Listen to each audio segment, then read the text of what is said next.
preeminent metal band of the early to mid-90s, Pantera put to rest any and all remnants of the 80s metal scene, almost single-handedly demolishing any notion that hair metal, speed metal, power metal, et al. Were anything but passé.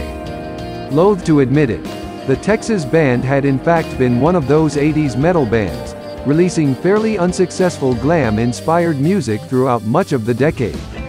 The about-face came with the addition of vocalist Phil Anselmo, and the key turning point was the band's major label debut Cowboys from Hell in 1990.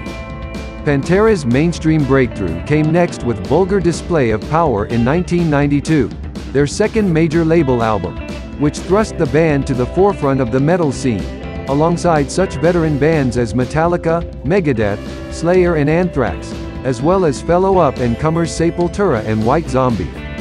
By the time Pantera unleashed Far Beyond Driven in 1994, after 2 long years of touring, they were the most popular metal band in the land. The new album debuted atop the Billboard Top 200 as its lead single I'm Broken was getting massive airplay.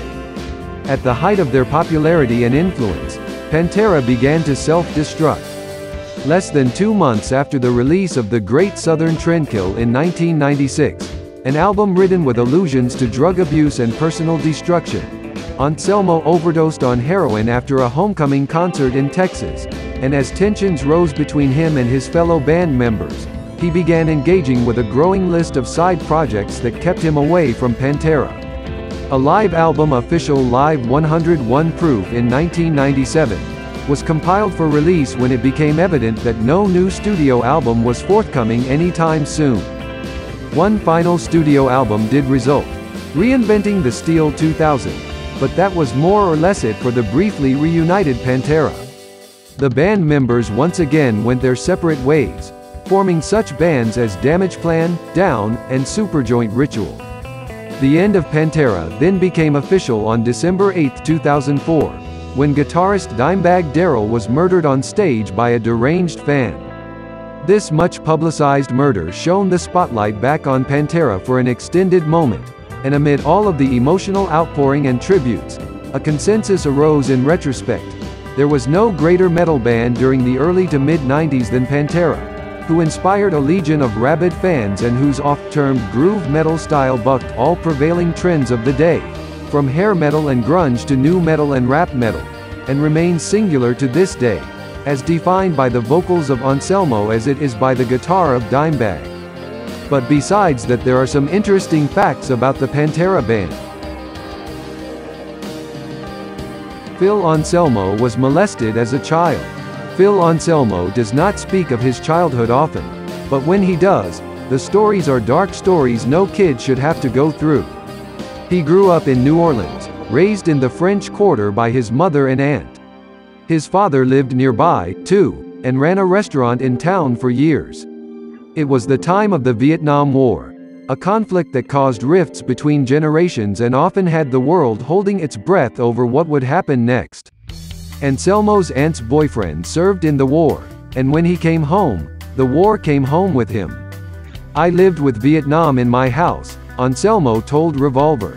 I have vivid memories of my childhood, and one of those memories is waking up to night terrors, this grown man screaming in his sleep from dreams of war. Anselmo also felt the pain of abuse. In an interview with Rolling Stone, he railed against a culture of victimhood and, in a startling and unexpected admission, told the magazine Guess who was molested his entire childhood by numerous people, both men and women. Me. Anselmo gave no other detail, except to say he had never told the world before that moment, but it happened. Alcohol fueled the band. Pantera were infamous for their hard partying ways, particularly on tour. One of the band's crew, Aaron Wires Barnes, told VH1, "They were the only band I've ever known that if you didn't drink, you'd get fired." Pantera's tour writer and artists' contractual demands for items like food and drink at venues is a virtual liquor store. Backstage, the band demanded liters of whiskey, vodka, and bourbon, plus several cases of beer and several bottles of wine. The band's production office required liters of booze and a bottle of French wine. On stage, they demanded 2 cases of beer and 2 liters of whiskey, These were nightly requirements for tours that could run 80 or more nights. Some of the mayhem caused by such copious consumption of alcohol was caught on film. Mostly, though, it is the stuff of legend, handed down in stories told by the people who were there and shouldn't be able to remember anything, but do.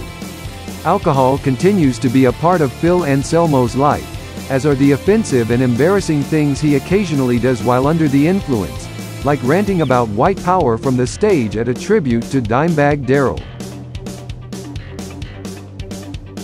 Toxic talk between Vinnie and Phil. Dimebag Darrell's family, including his brother Vinnie Paul, made it known to Phil Anselmo that he was not welcome at Dime's memorial.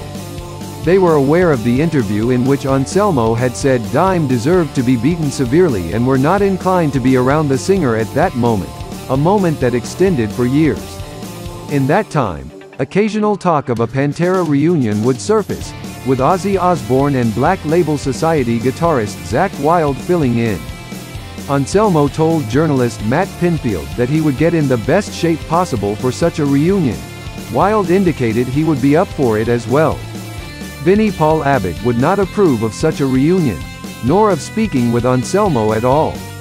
The two never spoke in person after Pantera's final show, preferring to fire shots at one another in the press. He's done a lot of things that tarnish the image of what Pantera was back then and what it stood for and what it was all about, Abbott told a Brazilian news outlet. Anselmo responded by telling Rolling Stone, "Anything out of that dude's mouth seems sour. You have to worry about Vinnie Paul's state of mind." Dime's girlfriend Rita Haney had spoken of her hope for some reconciliation between the two, if only to honor Dime, but it was not to be.